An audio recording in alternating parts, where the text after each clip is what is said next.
Hate is too great a burden to bear. I have decided to stick with love. Hate is too great a burden to bear. I have decided to stick with love. Hate is too great a burden to bear. I have decided to stick with love. Hate is too great a burden to bear. Love is gentle, love is kind. Love is the only answer in hard times. Hate solves nothing and brings us down. Love is the only thing that turns it round. I have decided to stick with love. Hate is too great a burden to bear. I have decided to stick with love.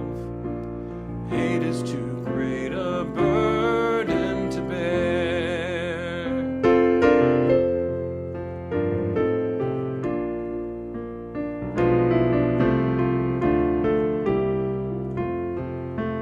Dream of love, dream with your heart. When setting out in life, make love your start. When times are hard, love finds a way. Even when the word is hard to say.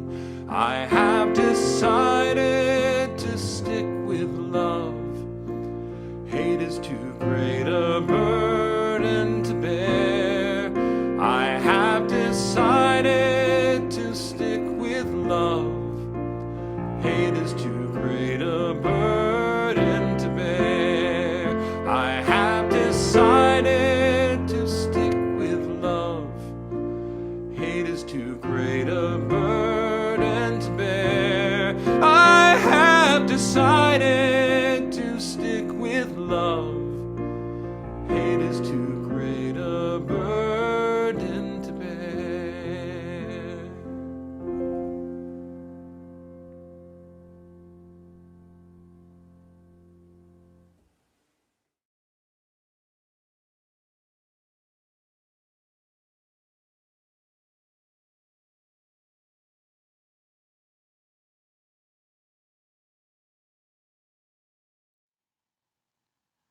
Welcome, members, friends, and visitors. You are now linked in to Waynesboro, Virginia's Unitarian Universalist Fellowship. This is our 45th virtual service. Yes, you heard right, our 45th. Because of these, we have been privileged to be able to stay safe without missing the joys and concerns of our community. The music, the meditation, the poetry, the prose, and the prayers, especially the reflections that challenge and encourage us to enact our principles. Our first principle is to respect the worth and the dignity of everyone, every individual, regardless of creed, sex or sexual orientation, ability, age, race, or ethnicity. In my mind, and my mind only, but quite recently, I have added we need to respect people who have made mistakes. I think we do not deserve disrespect, but it is an act of respect for us as well as the community to notice behavior, good or bad, and to respond to it in a manner that is proportional to the amount of good or bad that it is done to the community. And it is a mark of respect to support the possibility of reform insofar as it is possible, and the possibility of elevation insofar as people do deserve praise and recognition. Other principles, which seem especially pertinent right now, is the principle for a free and responsible search for truth and meaning. A right of our own conscience, and choosing the democratic process. Finally, it is also timely to be aware of the web of existence and to care for our beautiful Mother Earth, who is not indestructible. It was these values that brought me to this congregation 25 years ago. My name is Diane Gannier. After I publicly stated my acceptance of these values in my congregation, something happened, a ritual that has become a favorite of mine. The congregation itself responded to me, asking me to be patient and to forgive them if in fact they fell short of their ideals. If you are interested in our denomination or our congregation, there are pieces of information at the end of this service that you can hook into. But right now it is time for me to thank not only our minister, Reverend Paul Oakley, for his inspirational reflections, but also the members who have engaged in the making and or the choosing of the music, the readings, and who have offered the technical production of all of these virtual services, right up to this 45th one. Each of the elements that they offer are blessings, are meant to be blessings to help us live the lives that we alone have to live. So let us begin today's journey together.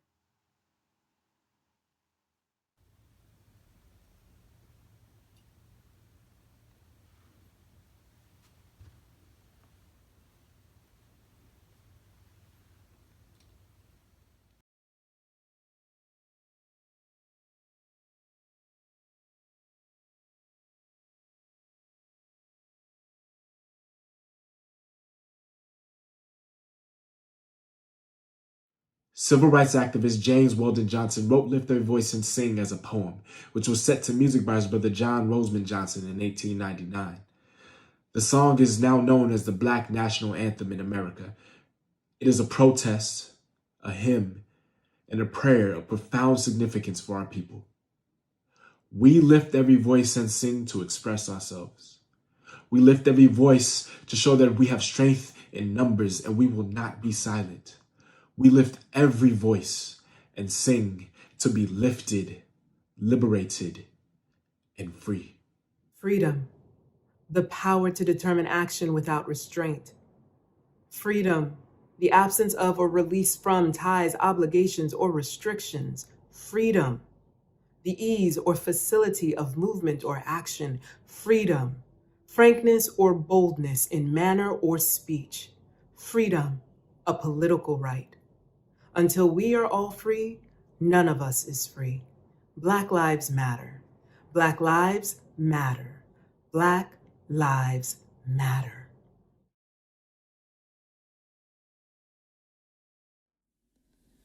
Lift every voice and sing till earth and heaven ring. Ring with the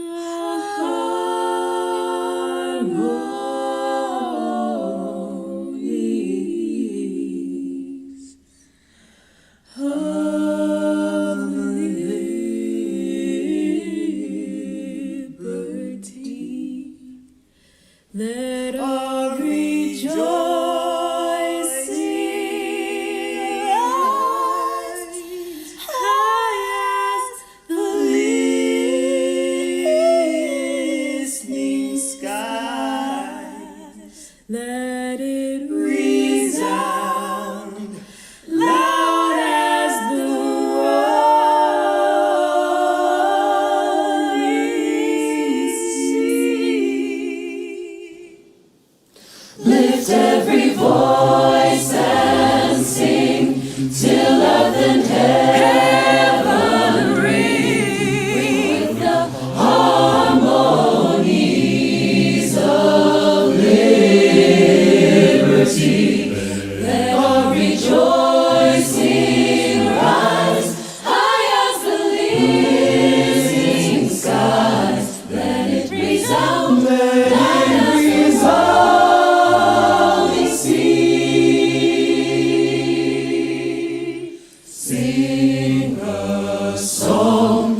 Our words of prayer this morning are by Wayne Arneson.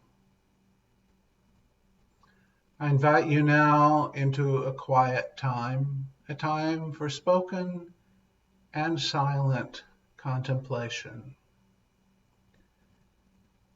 Spirit of life, we've come into each other's presence this day, seeking a part of ourselves, knowing that we do not live alone, and knowing we cannot live fully if we are for ourselves alone. We gather in thanks for the life and ministry of Martin Luther King Jr., not because we wish to worship him as a saint, but because we wish to embody his dream as a possibility we make real. We gather with full knowledge of our shortcomings. Our lives set before us many tasks, and often we are not equal to them. We fall short of our own expectations. We find we do not know enough. We are not always patient. We fall into anger. We cannot find the strength. We lack the vision. We wait in vain for wisdom. It is painful to acknowledge our shortcomings, yet we are here, Spirit of life. We are here, not always perfect, not always wise, not always just, but wonderfully and mysteriously human and alive.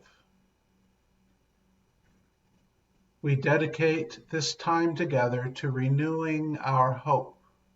May the stories we share give us courage. May the songs we sing give us hope. May the words we speak give us wisdom.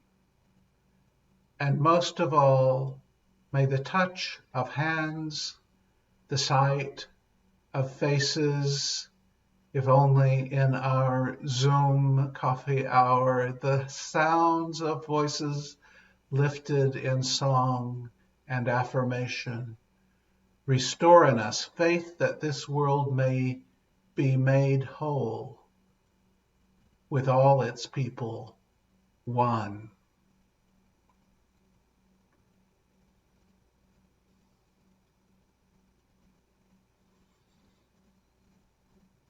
In the quiet of our hearts joined together, let us hold the unspoken joys and sorrows of this fellowship.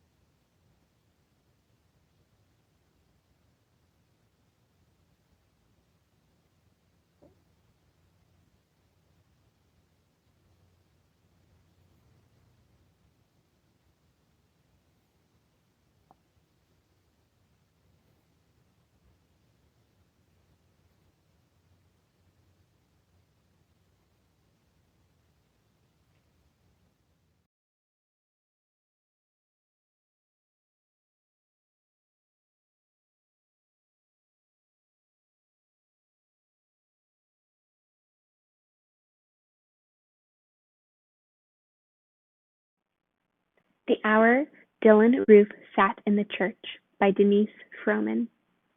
By now you know their names, their cheekbones, the tender hands they offered when you walked in.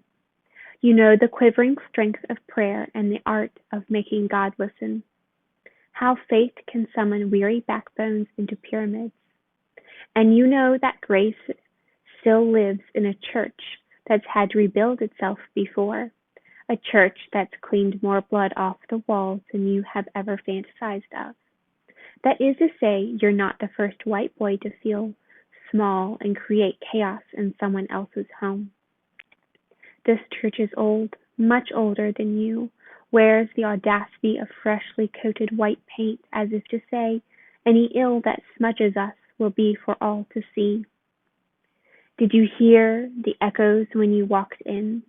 Did you feel the pastor soothe the trepidatious voices of ghosts burnt and hung in the name of better days? So they opened their song for you, shared in head nod and Bible verse, not knowing they let in what they spent so much time praying out, tucked away nearly 400 years of lessons on what it means to let a white man get too close. All the bullets in all the world belong to them, yet doors softened for you. What an unearned miracle. Do you know what it means to welcome a familiar terror and hope it got enough God on it this time to leave you be? Is there some word greater than noble? Your predecessors hid their faces through Molotov cocktails from afar, but your ugly is the kind that gets to know what it's about to kill. In that hour, were you studying them like elk? Were you surprised when they prayed for you, even as you prayed on them? Did they greet you with too many come-on-ins? Did you imagine abandoned prayers? Did your teeth clench when they said God forgives you? Did your jaw tighten when they said bless your heart? Did their soft voices almost provoke the rage out of you? Did you wonder how the hell they were still standing? Why God hadn't made good on the fire next time? Did your skin itch when the congregation said your name like it was worth keeping? Did you look at their hands, the folds of their skin? Did you panic them? Did you forget who the animal was? Did you leave hoofed and grunted with a new tail? Did the gun begin to rattle? Did the heavy metal fever and sweat? Did the script get hazy? Did you forget your lines? Is that when you almost walked out? How many crosses did you have to burn in your head to remember what you came for? How many names did you have to unlearn? Did your hands turn black after you threw your gun down? Did the bullets pull themselves out of their skin and chase you out? Is that why you ran, boy? Why could you stay for Bible study, but not to see what music God still offers the dead to keep them warm? Did you hear your father say, "Good son, good job, son"? Did you hear America say, "Good job, son"? Did you hear every history textbook write your name? Did you wink at the police when they searched your pockets? Did you say, "Hey, brother"? Did they say, "Hey, back"? When you realized they were enjoying you, was it then that you shot them all? Was it then that you could not say you enjoyed them too? When you see God, will he tell you how bad you smell? Will you say you already know? A cinch like this isn't made overnight. Takes a whole lot of hands and much longer than an hour.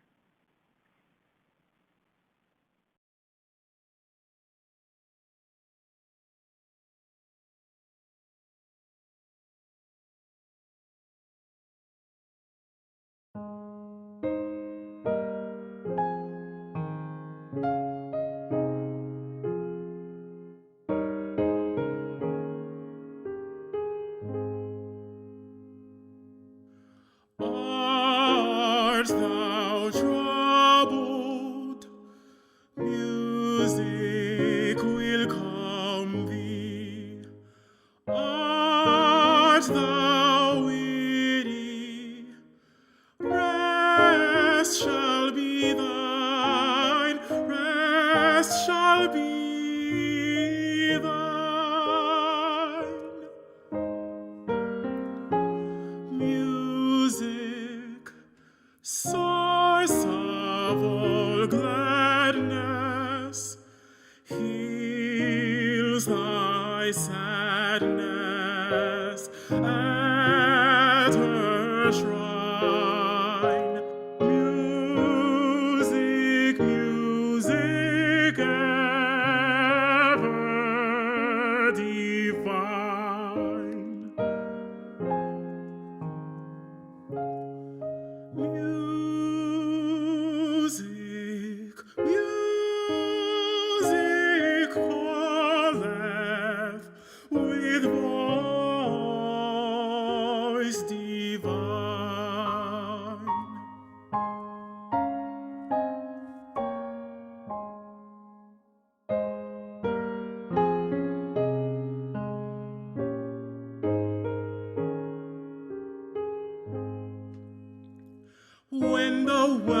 spring is smiling, and the flowers of earth beguiling after winter's weary rain.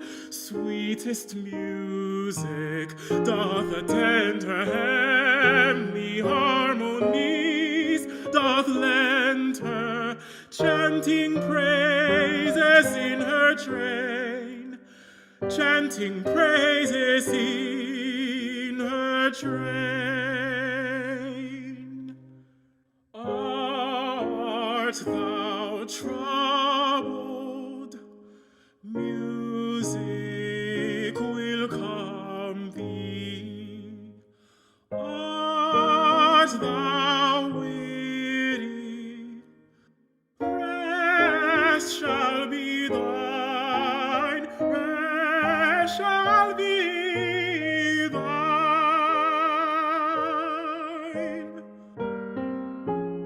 Music, source of all gladness, heals thy sadness at her shrine. Music, music, ever divine.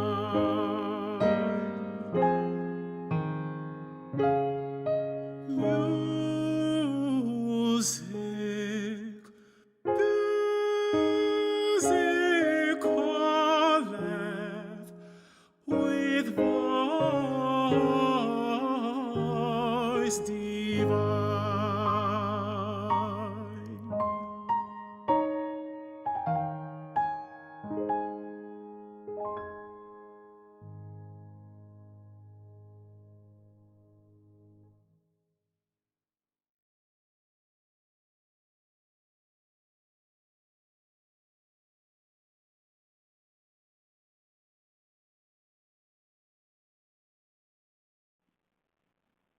I keep lighting candles on my stoop and watching the wind snuff them out.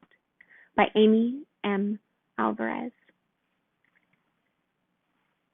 I keep thinking about Breonna Taylor asleep. Between fresh sheets, I keep thinking about her skin cooling after a shower, about her hair wrapped in a satin bonnet. I think about what she may have dreamed that night. Keep thinking about her bedroom, whether she had painted it recently, argued with her partner about the undertones in that paint. This one more blue, this one more pink. That she may have felt more at home now that she had chosen the color on her walls. I keep thinking about how she could use her hands to keep blood moving through a human heart, how she could use her hands to staunch the blood until platelets arrived. I wonder how many times she heard, "Thank you for saving, please save." I wonder how many nights she could. I keep thinking about her when I lie in bed at night, when I wake up and look in the mirror, when I walk to my front door. I keep thinking about the life she wanted to build, whether she had her eye on a ring and was dropping hints to the man who chose to protect her, whether he was working on it, whether it was in his sock drawer already as he waited for the right time. I keep wondering why a black woman's death alone can't begin the revolution, whether the sweet smoke rising to the heavens across this nation is offering enough.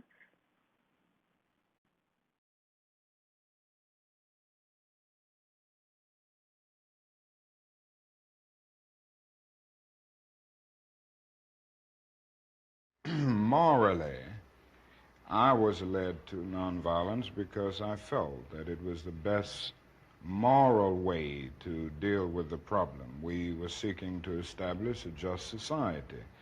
And it was my feeling then, and it is my feeling now, that violence is certainly much more socially destructive, and it creates many more social problems than it solves.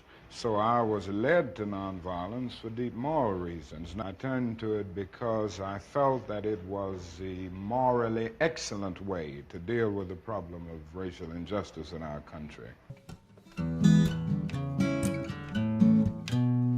There is no freedom, the wise man said, let justice roll down when the poor cry out for shelter and bread. Let justice roll down like a mighty stream.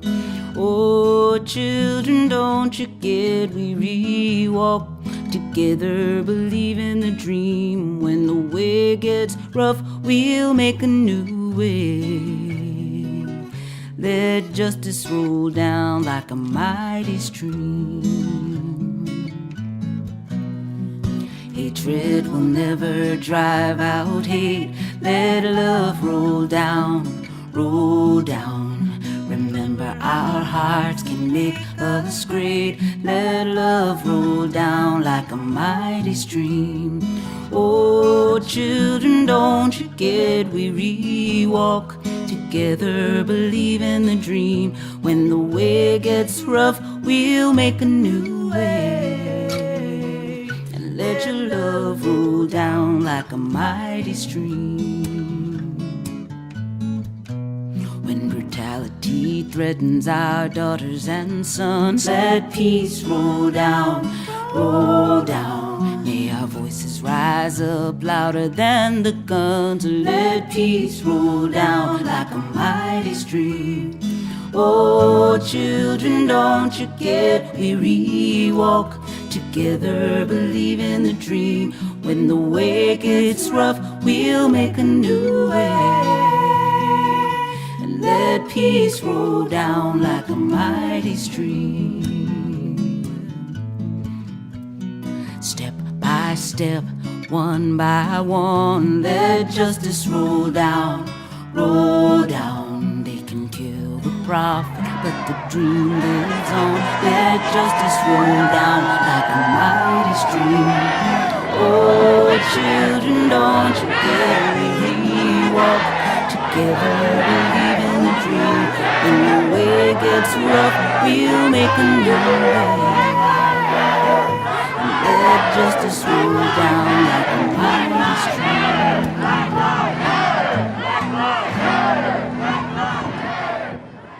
I turned to it because I felt that it was the morally excellent way to deal with the problem of racial injustice in our country.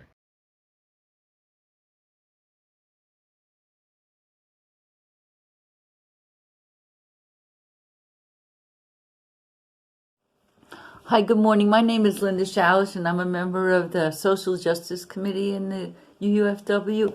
And I would like to speak to you this morning about the eighth principle, which we would like to adopt in our congregation.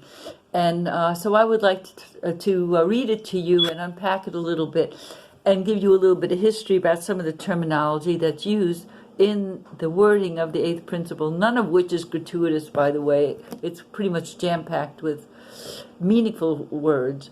In my reading, I came across this tidbit that I didn't realize that it wasn't really until 1960, I think, that racism was actually spoken of and talked about in congregations, in Christian churches, and in the UU in our country. So in 1960, right, and here it is 2021. So I think that talking about the eighth principle in terms of racism is pretty important right now, considering everything that's going on in the country. Churches have traditionally been a place where people belong. They've always been centered on, this is the church I belong to, this is my church, that's your church, my church is better than your church, stuff like that. It's been a place of identity, a place of where you belong, and they didn't really talk about journeying too much. They didn't talk about transformation. They talked about belonging. And when you talk about transformation is requires a journey together. So listen to this with some discernment, as I said, it's pretty much jam-packed. So let me read it to you. The eighth principle says, we, members of the Unitarian Universal Association, covenant to affirm and to promote journeying towards spiritual wholeness by working to build a diverse, multicultural, and beloved community by our actions that accountably dismantle racism and other oppressions in ourselves and our institutions. Okay, so that's what the eighth principle says. The Black Lives of UU Organizing Collective, BLUU, they encourage all UUs to advocate for the formal adoption of the eighth principle, and by stating the obvious, really, by asking this question. The question is, where is the consistent and demonstrable effort and commitment to explicitly dismantle white supremacist norms in our congregation? Where is our consistent and demonstrable effort to protect UUs of color from harm by dismantling white supremacy in the structure, culture, and liturgy of our faith community? In the structure, culture, and liturgy of our faith community. And I will come back to that again later, but what does the eighth principle really say? And I would like to start with talking about what is a beloved community. So, a beloved community Dr. Martin Luther King in 1966 wrote an essay which he referenced, the term beloved community, but that word comes from the early 1900s, late 1800s maybe. This fella up in New England, Massachusetts, his name was Hosea Royce, and he was a philosopher, an idealist philosopher, whatever that means, but anyway. So he envisioned a beloved community as a community that was based on love, on justice, on compassion, on responsibility, shared power, and on mutual respect, and capable of achieving the common good, which, common good is something near and dear to all our hearts, and you know that because we sing about it all the time, right? The common good.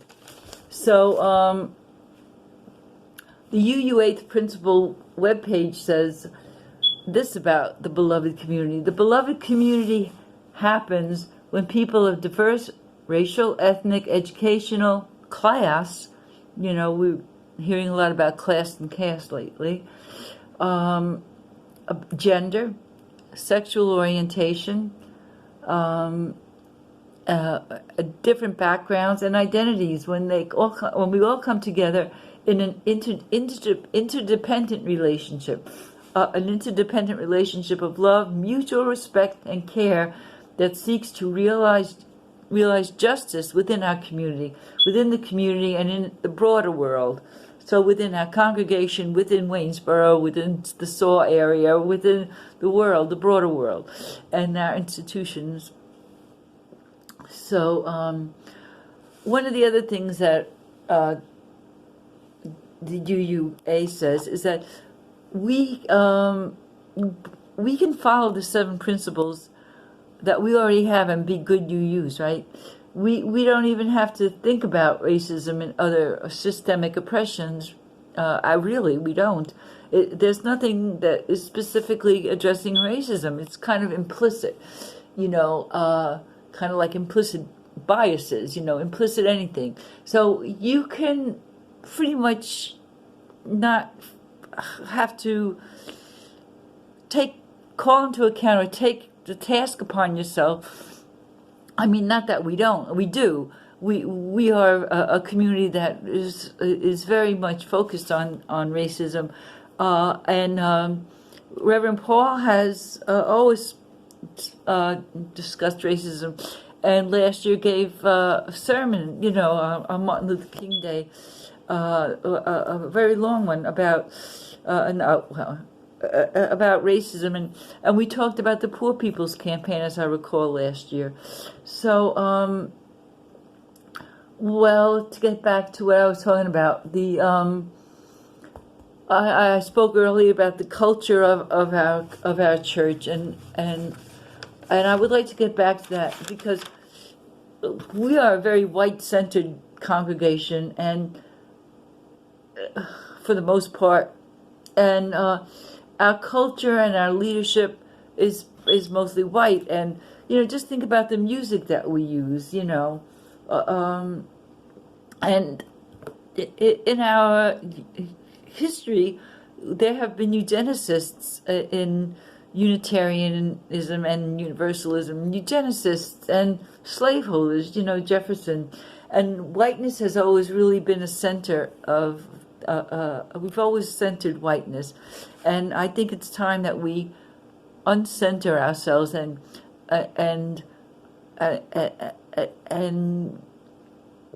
come together in an educational journey so that we can look upon and educate ourselves about our own implicit biases, our own racism, and when we want to act in the community so that we have something that we can fall back on. We have a unifying principle, an eighth principle that will lead us forward and propel us forward and act as something that we can look on as, we have to do this. This is part of our identity.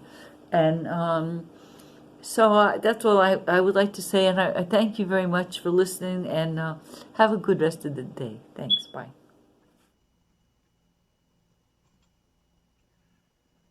Thank you, Linda, for explaining so well for us this important principle that Black Lives of Unitarian Universalism and other activist individuals and groups within our movement have called on us to adopt. It is a principle that several of our fellow Virginia Unitarian Universalist congregations have either already voted to adopt or are in the process right now of study in preparation for a vote at this year's annual meeting. Our new social justice team has taken up the task of informing the congregation regarding this proposed new principle of the Unitarian Universalist Association and leading our congregation to a vote to accept it here as a part of who we say explicitly that we are. Monday is the federal holiday honoring the Reverend Dr. Martin Luther King Jr., casually called MLK Day. Every year up to now on this Sunday, I have offered a sermon or a service titled Race in America, followed by the particular year. I have focused more on measuring our society's progress, regression, or stagnation in comparison to the goal of beloved community that Martin preached about and pointed to in his speeches. I have quoted Dr. King and read readings gleaned from his writings in those services, but I have never talked much about his life in these services. Last year, I focused on Dr. King's 1966 Ware lecture presented to an audience of Unitarian Universalists titled, Don't Sleep Through the Revolution. In that service, Joe Good reflected on his upbringing in the racist North. We heard compelling readings offered by members of our anti-racism class, and Linda Shalish called on us to join with our local branch of the Poor People's Campaign, a movement whose original idea came from the work of Dr. King. This is a weekend for honoring Dr. King, but it can be sometimes too easy to lean into a kind of hero worship that depicts the man as a standalone giant doing everything on his own, even though we know it was a massive movement with many leaders that benefited from Martin's vital leadership and that moved the world forward. It sometimes veers into a kind of hagiography that paints him as a kind of faultless saint rather than as a human leader who accomplished what he did without having to be perfect and who did not accomplish all he hoped for. We know he did his impressive work with others, sometimes hidden in the background, doing their share, doing sometimes more than their fair share to bring the struggle to reality, with Martin often as the face and the public voice of the movement.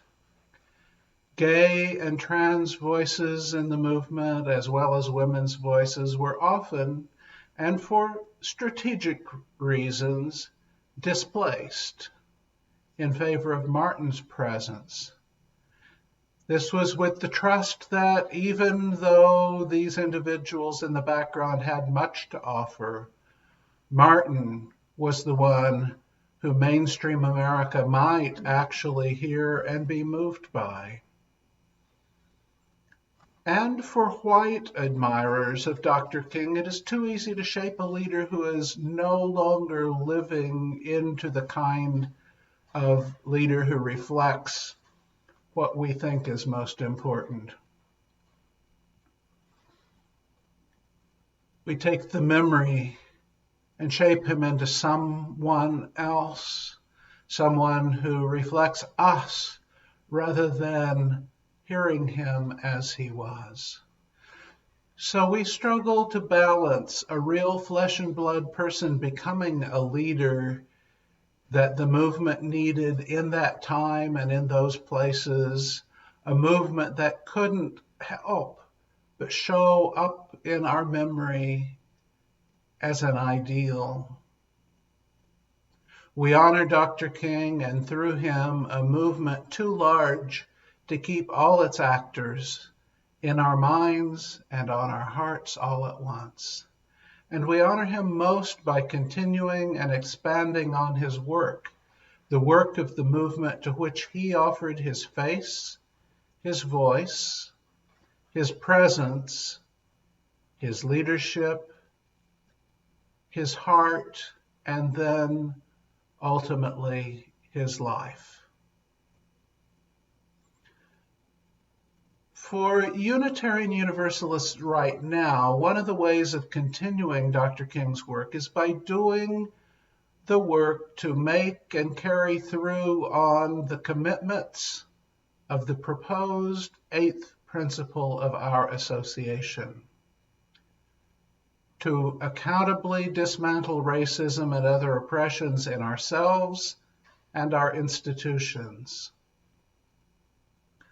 I first preached to you on this proposed new principle 3 years ago during Black History Month, and since then we've had adult classes focused on deeper understanding of what the racial issues of our time are and what commitments are needed of us now.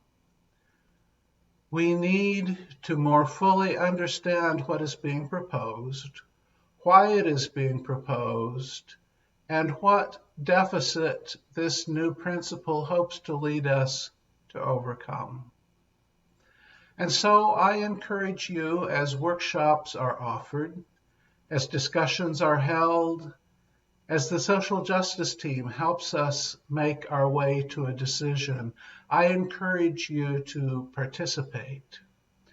Be part of this growth and learning and commitment process that will unfold over the next few months so that we can be ready to cast an informed, committed vote at the annual meeting for this congregation to formally adopt the eighth principle. I usually avoid encouraging a room filled with more white people than people of color to sing "We Shall Overcome," since it too often risks turning into a proverbial kumbaya moment, and not in a good way. Nevertheless, I leave you now with words of commitment that frame what overcoming might mean in the places many of us inhabit. The words of Johnaloo Johnstone. We shall overcome. When we can truly celebrate the diversity of contributions and talents offered by all people, we shall overcome hatred and prejudice and oppression in ourselves and in our institutions. When we can truly extend our hands to one another in loving and anti-racist acceptance, we shall overcome the past that haunts us now. Living in peace and freedom, we shall overcome the effects in the world of wrongs that we have done and those that we have benefited from, and the debts we and our ancestors left unpaid. Let us join together in that commitment to overcome, for we are all weighted down by the legacy of racism and other oppressions in ourselves and in our institutions. Amen, and blessed be.